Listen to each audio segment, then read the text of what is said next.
This is FE Peer Review. The date is November the 24th, 2021. A response to Father Kerry Walter's video, Atheist Doublethink. This video is a little bit different than what I've been doing in the past. I've generally avoided religion, and I intend to pretty much keep doing so in the future. However, I found this particular video one that was worth responding to, and so here goes.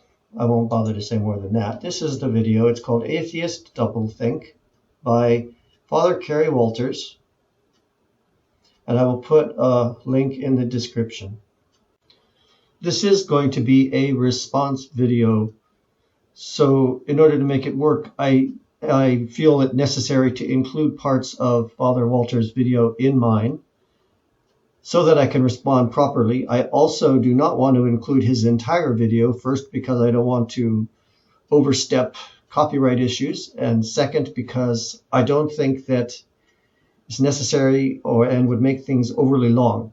I am putting the link in the description so that people can hear his entire video if they wish to. I don't want to be accused of cherry picking from it, but I am not able to include everything that he says.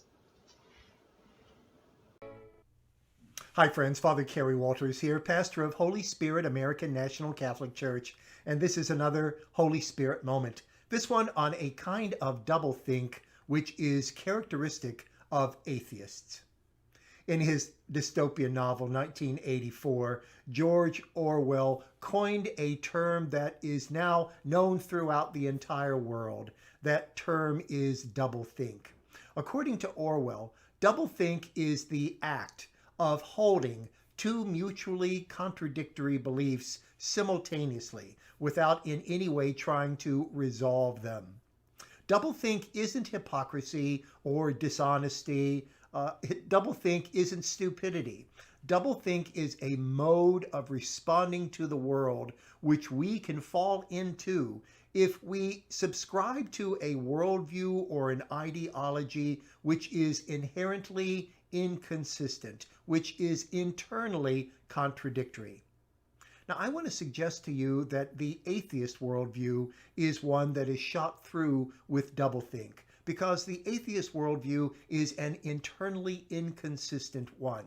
This doesn't mean that atheists are dishonest or hypocritical or stupid, not at all, but it does mean that the worldview they embrace is inconsistent and encourages doublethink. So for an atheist, disbelief in the existence of a supernatural God is frequently predicated upon the assumption that nothing exists except matter in motion. And it's precisely that physicalism or that naturalism or that materialism that I want to argue creates doublethink in an atheist. Father Walters structures his video around what he describes as 4 arguments for his position, 4 examples of what he describes as atheist doublethink. He takes them one at a time, and I will review them one at a time as each one comes up. Now let me give you just 4 examples of this doublethink logic. The first is this. The atheist is going to argue that the universe was created, that's one belief, but that there is no creator. That's the other belief, which is contradictory to the first. Well, for a start, the Big Bang is not a question of belief. He uses the word belief an awful lot. But in the world of science, it's not a question of belief. And if we're talking about atheists and the Big Bang, we're talking about science, really. Not whether or not a person does or does not have a belief in God or any of that. We're talking about the science around the origin of the universe. What we know about the universe, based on what we've determined through science, through the analysis of evidence from nature, points us towards certain ideas about how the universe originated. Now, even in the scientific community, there is not 100% agreement, which there shouldn't be. because there's still a lot to learn. And when you're dealing with something about like the origin of the universe, or we also can say the origin of life, we would love to have a lot more evidence to work with. We don't. We have to do the best we can with what we've got. But it's not a question of belief. It's a question of analysis based on evidence. What do I mean by that? Well, an atheist is going to insist that the physical universe was created 13 billion years ago in the Big Bang, and that the Big Bang was basically a point before time and space even existed, because the Big Bang gives rise to time and space, in which energy was compacted in such a tight point that it gave way and exploded, thereby creating particles and matter and everything that we now call the physical universe. That's one belief. But the second belief is that there was no creator in this process. It just happened. Now, regardless of the fact that saying it just happened is an extremely strange claim, because everything that happens doesn't just happen. It is always the result of a series of antecedent causes. Notwithstanding that strangeness, it certainly seems to be the case that if you're talking about creation or beginning, you also need to talk about a creator or a beginner, if I can put it that way. And yet a physicalist will not accept that there is a creator to have created. So the first doublethink is that there is a creation, there is no creator. His first point, creation without a creator. Father Walters offers here a version of the Kalam cosmological argument, which has been heavily analyzed by others. The human impulse to personify natural forces is intrinsic to human nature and the evolutionary processes that made us what we are today. As a species, a large part of our success has hinged on our ability to understand and then alter our environment, to tilt natural forces in our favor. Agriculture, the lever, etc. We are really good at that. We are designers and problem solvers. We constantly seek cause-effect relationships in nature, and when we encounter phenomena way beyond our own powers of environmental manipulation, we quickly posit a being very much like ourselves, but bigger and better. In other words, a God created in man's image. Incidentally, what is the basis for the assumption that creation requires a creator?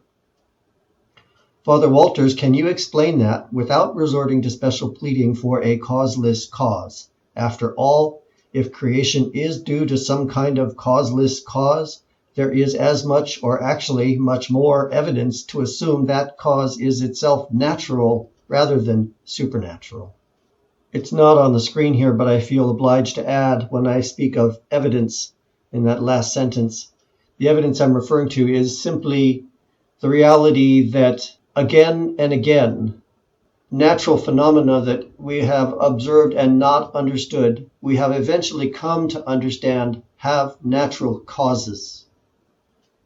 And that has just happened so many times throughout human history. And yet then the reverse has never happened. I saw someone else write a comment that said, a supernatural explanation has never replaced a scientific one. So that's the evidence I'm referring to here. Second doublethink is this.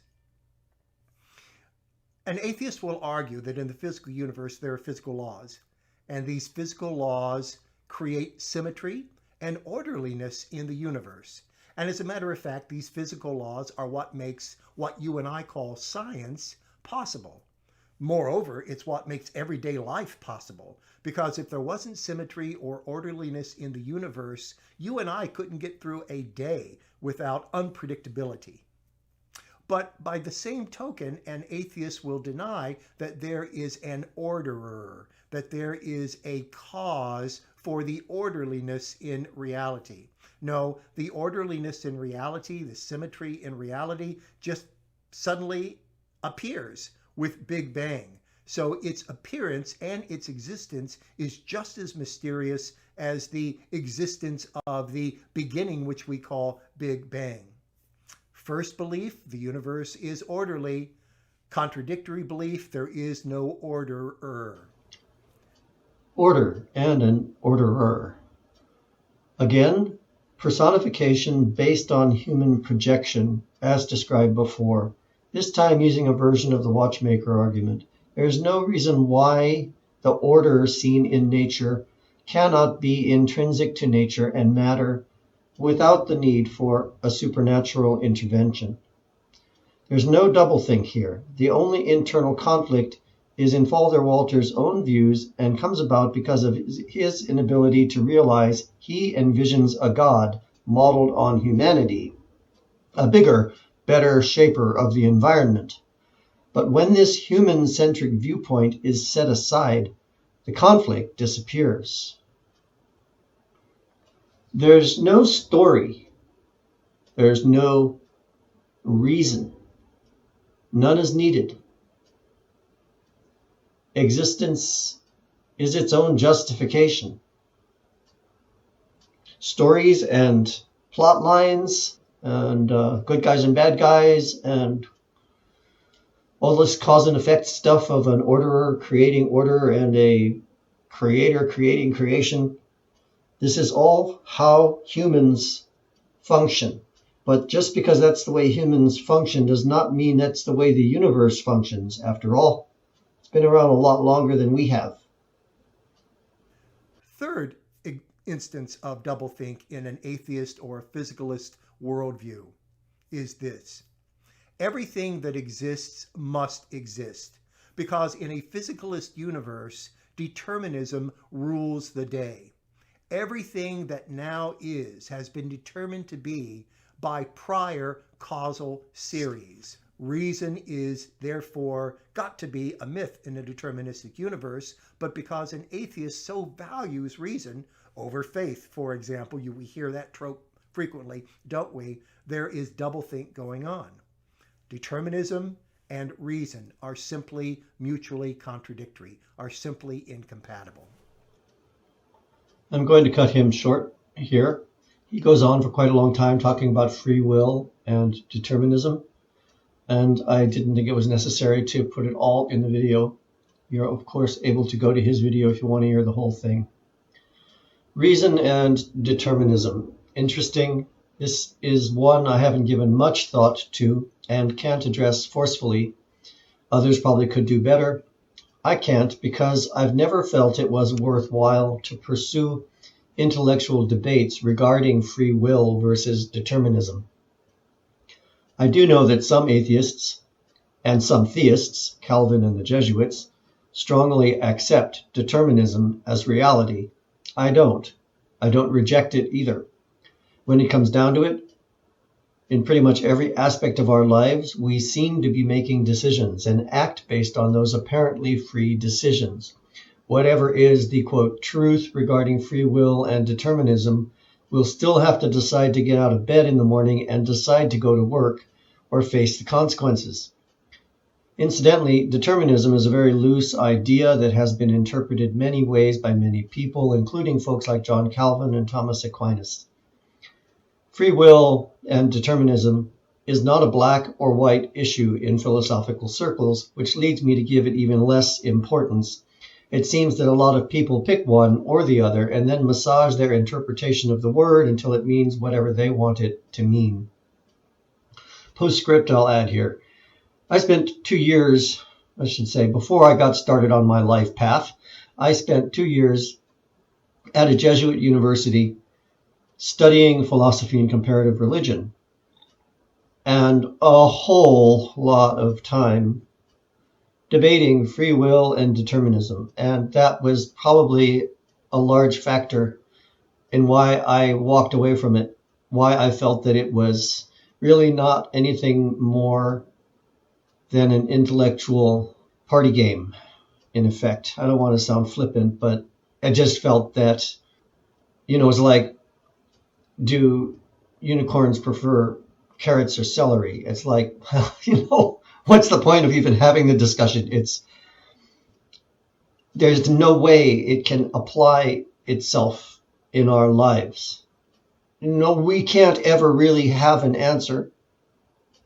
I'm fairly sure of that.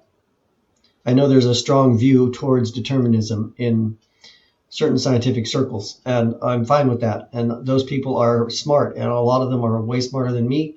But I would not be surprised if 200 years from now, when physics has evolved even further, there might be a completely different view on the subject. So, no time for determinism, free will debates. Still got to get up and out of bed in the morning and decide what to do with your day. Fourth and final, for the purpose of this video, example of doublethink in an atheist physicalist worldview. Because the universe is radically physical, objective values cannot exist, because values, of course, whatever else they may be, are not physical. Again, in the interest of keeping this to a reasonable length, I'm going to edit out some of his video. Please do go to see his video if you want to get it all. Objective values. We need a big daddy God to lay down the law and threaten us with eternal torture, or we act like brutes. I have always found this disgusting. No, it all hinges on what Father Walters means by, quote, objective. Ironically, what he means is again a human-centric construct, in other words, totally subjective. The same value system does not apply to a human being that applies to a tiger or a penguin, although similarities and differences will be found between species. Our values are innate to our evolutionary development as a species. So, no, they are not objective, if by that Father Walters means universal values across all species. Humans evolved in the presence of certain environmental forces and while undergoing certain mutative changes that resulted in a species that thrived as a group through cooperative behavior. Our value systems developed out of that. There are many, many excellent scientists working in the study of evolutionary ethics today and can address this far better than I can. Suffice it to say, there is no contradiction between having a certain value system and there being no threatening patriarch ready to condemn us to hell for all eternity if we don't follow his commands. We don't need that to develop value systems. They emerge naturally, intrinsically, as part of our evolutionary development. This one makes me a little mad.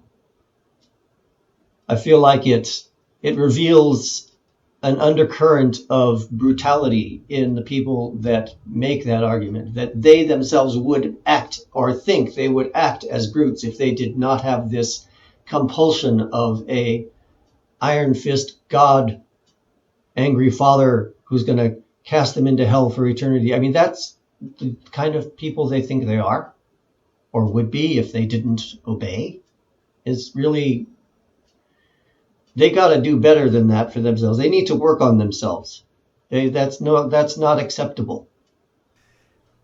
There's a contradiction there, isn't there? You can't claim that values have any place in a radically physicalistic world. You can say, I suppose, that we invent these values whole cloth and then we adopt them because they work out for us. But in point of fact, that seems to be a rather simplistic explanation, doesn't it? Because across cultures, anthropologists have demonstrated this, across cultures, certain values are simply accepted as self-evident, as clear, as intuitive. So it's not the case that the values which an atheist holds are invented whole cloth and then embraced as contingent values. No, there seems to be some deeper source for the values that an atheist holds. Deeper source. We like words like deeper because that makes us think of spiritual. The very fact that these values have emerged across cultures and across times suggests they are fundamental to the species and not to the influence of a law-imposing Abrahamic God. I might point out here that God he has in mind is the one who's laid down the laws that are the basis for what he sees as his value system. And mind you, that's not God worshipped by Native Americans or goddesses, gods and goddesses worshipped by pre-Christian Scandinavia or Far East Asia. So that's why I'm specifying an Abrahamic God here, because that's what he really means when he says God. That, quote, deeper source is as or more likely to be due to our shared humanity, in other words, the shared characteristics of our species, arrived at through evolutionary processes, than any supernatural force.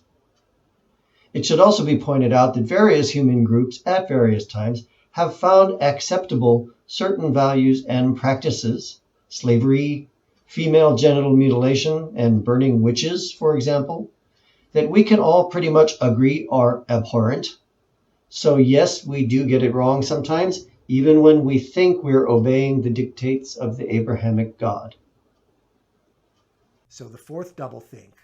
We live in a universe in which there are no values, and yet there are values. These four examples of doublethink strike me as pointing out the inconsistency of an atheist or a naturalist or a physicalist or a materialist worldview. It's worth pointing out here that ideas like the Big Bang and the evolutionary source for values are not, quote, atheist beliefs. They are matters of scientific theories and natural evidence. Also, there are both theists and atheists alike who find these theories perfectly acceptable and not the source of internal conflicts. I should add, theists of a whole variety of religions, some of them not worshiping an Abrahamic God. By invoking Orwell's 1984 and the dystopian world it portrayed, Father Walter is placing atheists side by side with a highly emotional, fictional portrayal of what humanity at its worst could possibly become. In doing this, Father Walter is not bridging the gap between people working toward reconciliation and promoting peace. He is, in fact, raising the levels of fear and anxiety in the people who look to him for guidance, and he is giving them an enemy upon whom they can project that fear. I'm going to end the video here. Father Walters had 4 points he wanted to make. He has made them, and I have addressed each of them individually. From this point on, he goes on for about 4 more minutes, just kind of expanding on some of the ideas that he had talked about, and my responses would be nothing more than a repetition of what I've said previously. So if you're interested in hearing more of what he has to say, go watch his video. And I will end with this little message directed to Father Walters. If you read this and make it to the end, I want to thank you for a thought-provoking video. I appreciate the respectful tone of your language. In my responses above, I have strayed slightly away at times from your own comments and arguments because I wished to address some related ideas I have heard voiced by others. I'm thinking especially of the 4th point. So please don't take offense at my slightly sarcastic tone. Thank you for your patience. Friends, thank you for joining me in this Holy Spirit moment. If you are interested, I invite you to subscribe. Take care. Have a wonderful Thanksgiving. I'll see you soon. God bless. And to you, friends, I thank you for joining me as well, sharing this moment. I appreciate your views. I love to read your comments. I hope that I'm bringing something useful and valuable to all of you. And Father Walters, I'd like to wish you a very happy Thanksgiving as well. Have a great day, everybody. Bye-bye.